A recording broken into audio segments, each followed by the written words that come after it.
Welcome to Beyond Vows Veils, your luxury wedding experience. Our podcast, I feel, is a treasure trove of inspiration and insight for newly engaged couples. Join us as we have captivating stories, expert insight, and real wedding experiences that you can listen and learn from. Hey everyone, welcome back to Beyond Vows Veils. Thank you so much for joining me each week to listen, learn, and discover more ways that you can make more informed decisions with your wedding planning journey. So if you're a couple right now in the midst of figuring out when to send your save the dates, when to send your invites, how to collect your RSVPs, and the proper timeframes for sending these announcements, this episode is going to be incredibly supportive for you. We're honored to be meeting with Disha Munshaw, who's the co-founder of Customizing Creativity, which is a lifestyle design studio that's been transforming wedding stationery for over 15 years. So together with her husband, Harsh, Disha has been bringing a unique blend of creativity and passion to every project. Her journey into the world of design began during her school years, where her love for arts guided her towards a more minimalistic and timeless approach. By the time that she graduated, she had found her true calling in wedding cards, invitations, and customized stationery. Disha has a remarkable talent for working with brides and grooms from around the globe, seamlessly blending various cultures, traditions, and flavors into their wedding stationery. Her mantra is very simple yet profound. Do one thing at a time, keep it simple, and always love what you do. Join us as we dive into the world of stationery with the incredible, talented Disha Munshaw, and we'll explore her journey, her inspirations, and her expert tips for creating beautiful, meaningful wedding invitations. This is certainly an episode that you will not want to miss. All right. Hi, everyone. Welcome back again to Beyond Vows Veils. We are so excited to be here with Disha Munshaw, who is going to be chatting with us about all things stationery. Welcome. Thank you so much, Brittany. Thank you so much. I'm so glad to be here. Thank you for inviting me. Absolutely. Happy to have you. So I just want to dive right into it. Talk to me a little bit about your design process. Can you walk us through a little bit about your process of creating like bespoke wedding invitations for couples? Right. So basically, because we are mainly into bespoke invitations, we are mainly into custom work and customized work. It is usually a pretty detailed, a pretty long process in a way. If it's a custom design that we're going for, we want to try and know the couple a little better. We want to get some more information on their story, on probably how they met, maybe the proposal or some relation they have to the destination they are getting married at. So basically all of these factors we want to try and know as much as we can, because we want to try and see if we can integrate all of this as a part of the design. So, there is also a little bit of mood boarding that is done. There is, post that, there are some drafts, and there is, some options that we share with the client depending on what, they want. And me and my husband, we work together. As you're aware, we are doing this for more than 15 years now. So it's a part of the process where both of us are involved, or either one of us are for surely involved with the family. It's not always only the couple. It's also the family, sometimes, especially with Indian South Asian weddings. So the process is pretty, detailed, and we want to make sure that we're pretty prompt and we're pretty, on track with what they want and what they envision their invitations to be like. So that's what we strive for. I love that. And, for any couple that is listening right now, if you're kind of daunting or looking at the invitation process as daunting, working with a professional, like their team is going to be really supportive, because they're going to help kind of pull out a little bit of your personality and maybe give you some prompts or questions that you didn't think would be relative, but they are going to help translate into that design and ultimately give you something that is going to feel very custom for the two of you, for sure. Yep. And we will try and handhold, the couple or the family through the whole process, and, giving them guidance, whether it could be timelines, whether it could be text, because that's also sometimes very daunting, So things like that, where, that's where our personal inputs come into play. Absolutely. What do you feel like from, obviously there's a lot of individuals out there that do wedding invitations and things to that end. Obviously we have loved working with your team, but maybe for a couple who hasn't had the opportunity to, what would you say would be some of the unique features that really sets customizing creativity specifically apart from some of the other stationery companies out there? Right. So I think mainly the one of the biggest issues that we really see with vendors when you're working with a vendor in another country is that time zones are a problem.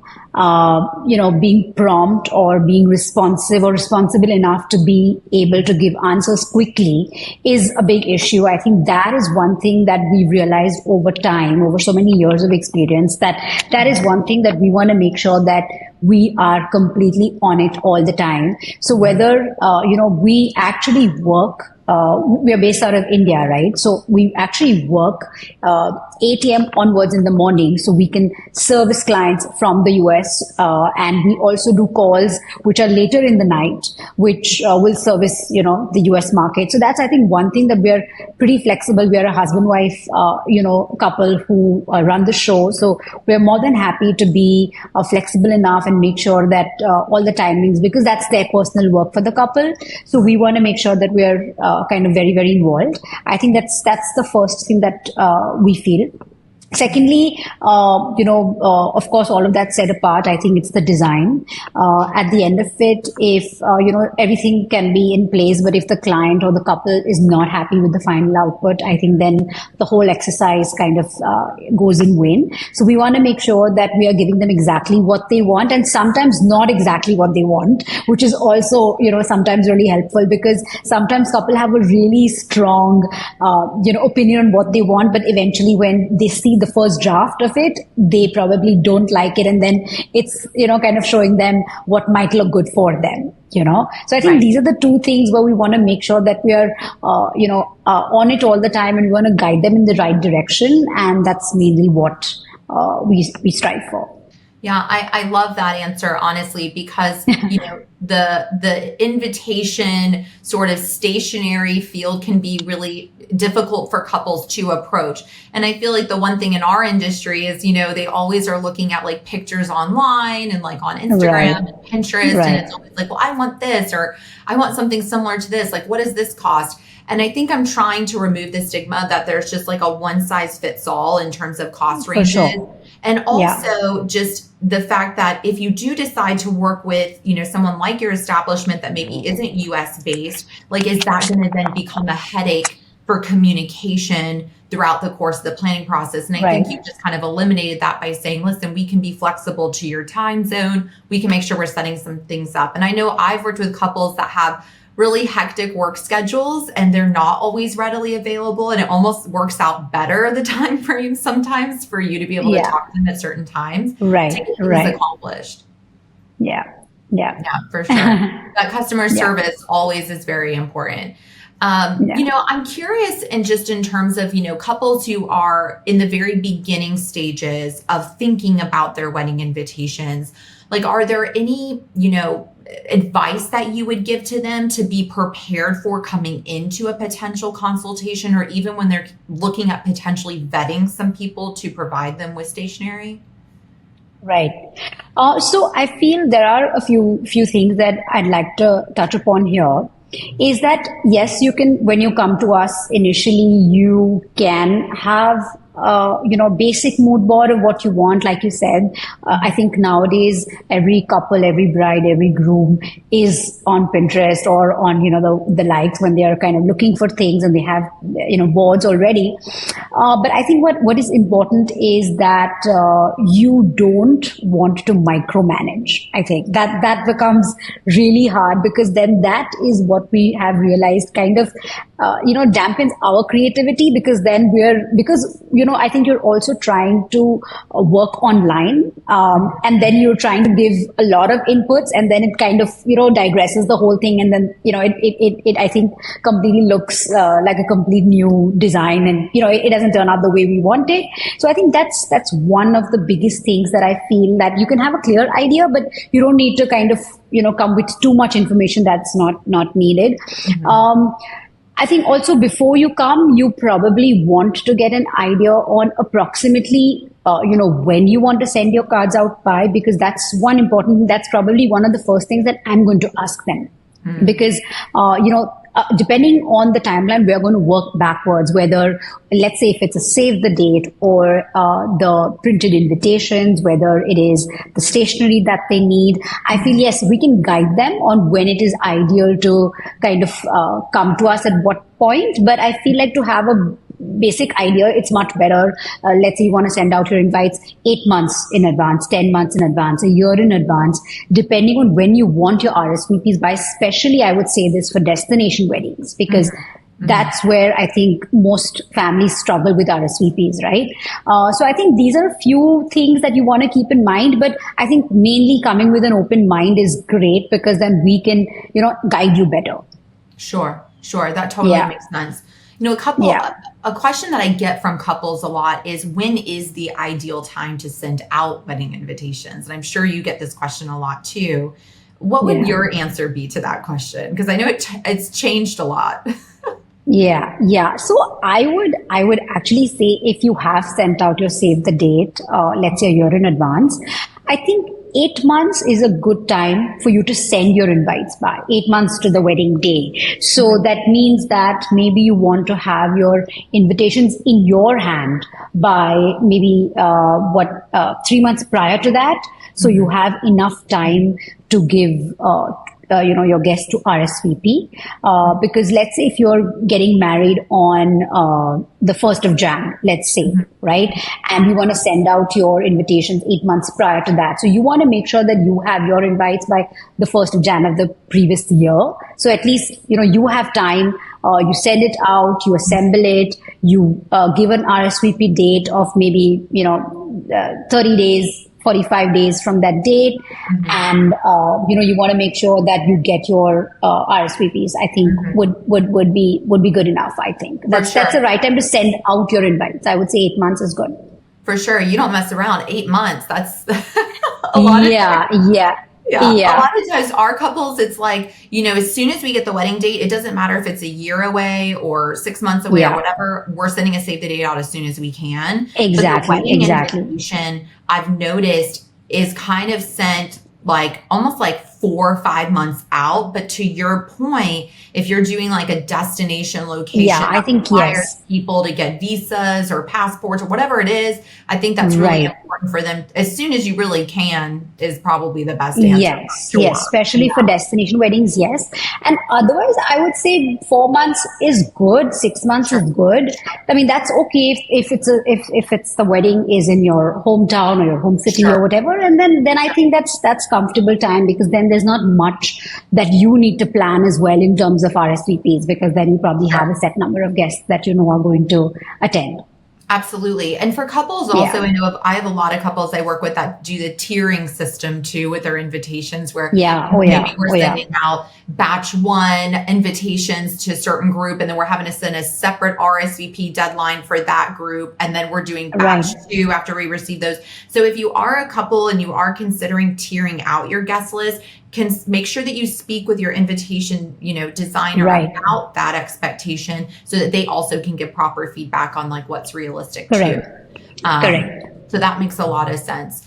I'm curious also, because I have to ask the question in terms of like budgeting, and just want to get your professional feedback. When we're talking to certain invitation designers in the United States, in comparison to getting things done in India, like, do you feel like there's a big price gap there? Do you feel like there's more leverage to play? Like, what would be your take on that? Okay. So basically, I think pricing mainly depends on a few factors. The quality of the design. When I mean quality, I mean whether it's a bespoke design or whether it's a design that has been done before and you're just kind of tweaking it. That's, I think, one.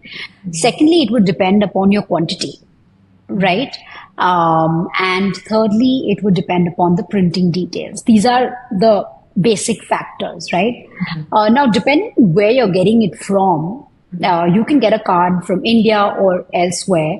I feel like if your the design is more bespoke, it would cost more. I think that's I would probably say it's a blanket rule. But yes, getting cards done in India, I would say are a lot more cost effective versus probably getting them in a US or a UK, because I feel like, a lot of things are a lot more cost effective here as well. And it is just, things just work like that here. So it's probably more economical to have, a budget done accordingly. Yeah. For sure. And definitely, for any couple out there, and I'm not dogging on our US based invitation companies. I don't want anyone to think that you have to go with the method that's best for you and the person's portfolio that resonates with you the most.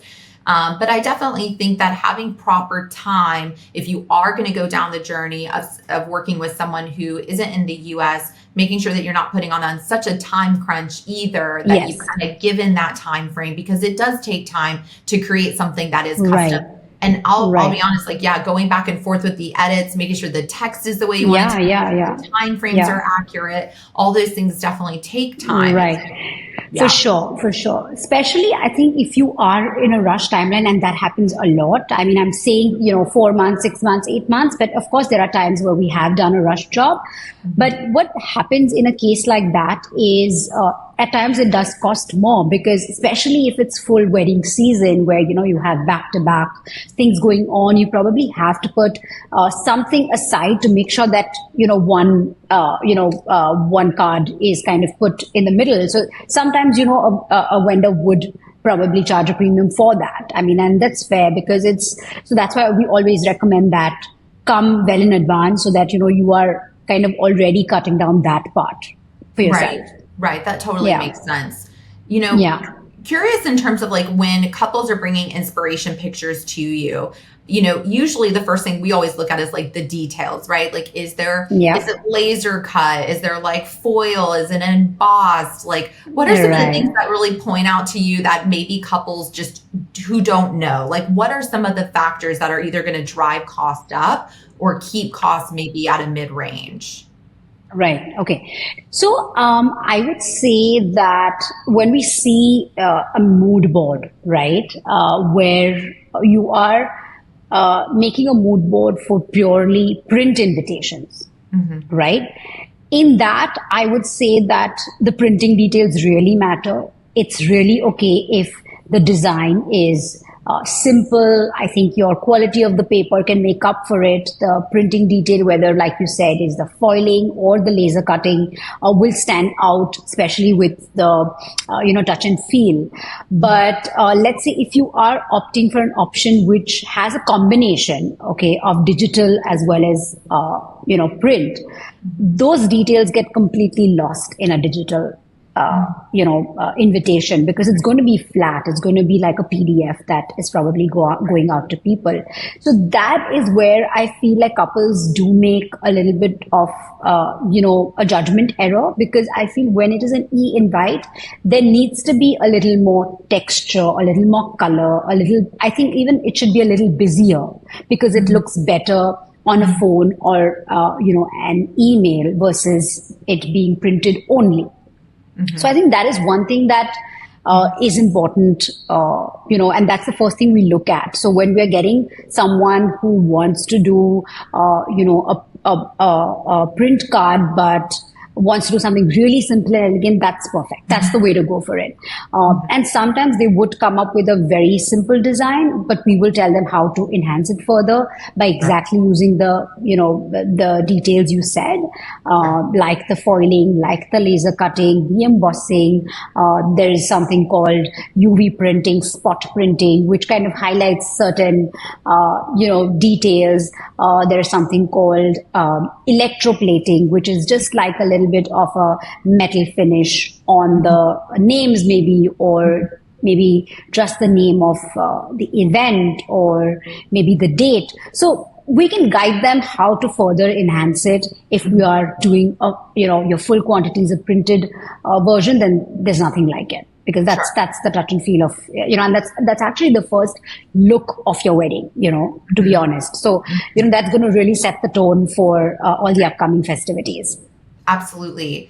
Do you tend to take some of the concepts that you're talking about now that you've designed with that invitation, and do you carry that into maybe some of the day of stationery that couples are using on site for the wedding? Like, what were some of the products maybe that you would recommend, like wedding programs? Like, there's certain things that probably we would recommend maybe getting closer to the date wherever your wedding is going to take place. Just because there's like too much last minute stuff, like a seating chart would not be something I would recommend. Correct. So that is in fact super important when it comes to the rest of the stationery. For it firstly to be cohesive, it needs to tie in with what you have done. I would recommend starting from the save the date. So starting from the save the date to your printed invitations and to all your printed stationery, I think everything should kind of tell a certain story. It also looks like it's all thought through from the beginning, and I think it becomes like a branding for the wedding in a way that when they are seeing that couple's monogram or the logo or some sort of design element that has been used throughout, I feel like it becomes easy for guests to kind of recognize that this is coming from that wedding. If you want me to show some of the work, I do have some of the day of the wedding stationery. If you want to show, I want me to show you, I can.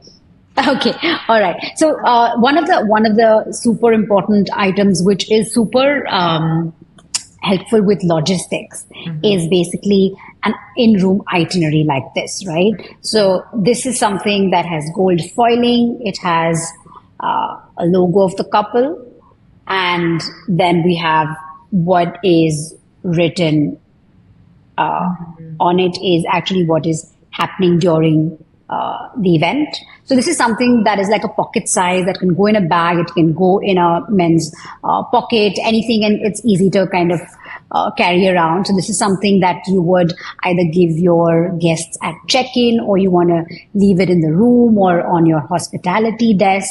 Something that is super easy to kind of,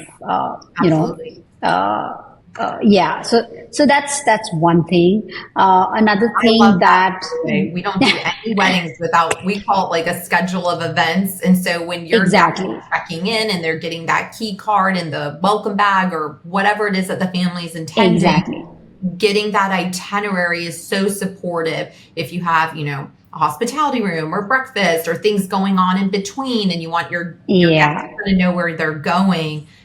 Certainly love that. It's almost like you have to have that these days. Correct. Then even, these kind of luggage tags, these are acrylic luggage tags. We can do paper luggage tags. So this is something that, again, it's mainly for bag identification. So you can either send this to your guests prior to the wedding so they can actually tag the bags. Or you can, give it to them at check-in or at the airport, or again, however you want to use it. But again, super helpful. Again, these are items that are helpful not only for the guests, but I think also for the wedding planner, because it makes work a lot easier. Then we have something that we've done for this wedding in Mexico, which is basically the steps of the Hindu wedding ceremony, like a fan, but it essentially, each petal kind of talks about what is happening at the ceremony. Yeah, beautiful. You can see this. Beautiful. And then there is, of something like that too. Because if you're having a hot outdoor wedding, having a program, even if all of your guests kind of know the drill, having a program, just functionality of like a fan or helping with exactly. So this when you hold it up, it does actually, you can fan yourself with it and you can read it, because a lot of these are also, cross-cultural weddings where, if it's a Hindu wedding, maybe the other side of the family would not understand what is exactly happening. And as you know, the Hindu rituals are super, complicated and super, super lengthy. So this kind of keeps them informed, and it has an icon so people can identify with what is happening where. Then there's this fun sort of do not disturb that actually goes in the room that says, please do not disturb. We partied all night at so and so's I wedding, love and that. it's like That a is so cute cute. little touch. So I feel it's all these things. They are not something that is super expensive to get, but it just adds that little bit of that personal touch and the thought that you've put into it. I think makes it all worth it. And even post the wedding, we've done something like thank you card like this. This was a destination wedding happening in India, in Udaipur, and the couple was from the US. So they actually sent out a postcard like this was actually a blank one. Of course, they hand wrote the message and sent it to all the guests, after the wedding. As a thank you. So again, these are things that just make it, more personalized. And to be honest, sky is the limit. We're here to guide you with as many things as you can, make and think of, and we're happy to do that. Absolutely. I love that. And thank you so much for showing those. Anyone that's listening in your car, or if you're listening on Spotify or what have you, like definitely check out the YouTube link where you can see some of the examples that she was pulling up. But I think it's really fantastic. I always tell our couples that one of the most, I feel, cost-effective ways to make your event feel personalized is through stationery. So whether For that be, sure. again, the schedule events for the welcome bags, love the little door hangers. If you're staying at a resort, you can see like your room block, like almost like all of the rooms that are your wedding guests, which is really Right. fun. And really just anything from like welcome signs, reserve cards. You need things that are like functional too, like reserved, seats for the ceremony, or, at the Sangeet, you might need a couple tables reserved for your family to sit at. But any of those things really, I think, go a really long way. And then to your point too, if you're hosting, if one of you's Hindu and another one's from a different culture, what have you, being able to fuse that comes from, I feel like, displaying or giving your guest information, because they get to take something away. They're learning something a little bit as they're also attending your wedding celebration. You don't want people to just Right. kind of sit there and be watching the steps for an Don't hour. know what's happening. No Yeah. clue of Yeah. what's actually taking place. You want to feel like you're engaged in part of that process. Sure. Sure. Yes, absolutely. So I love that. I guess one of the other like kind of final questions I have for you is in terms of like trends in the market right now, are you seeing anything in particular that you just feel like is trending in the wedding world of invitations?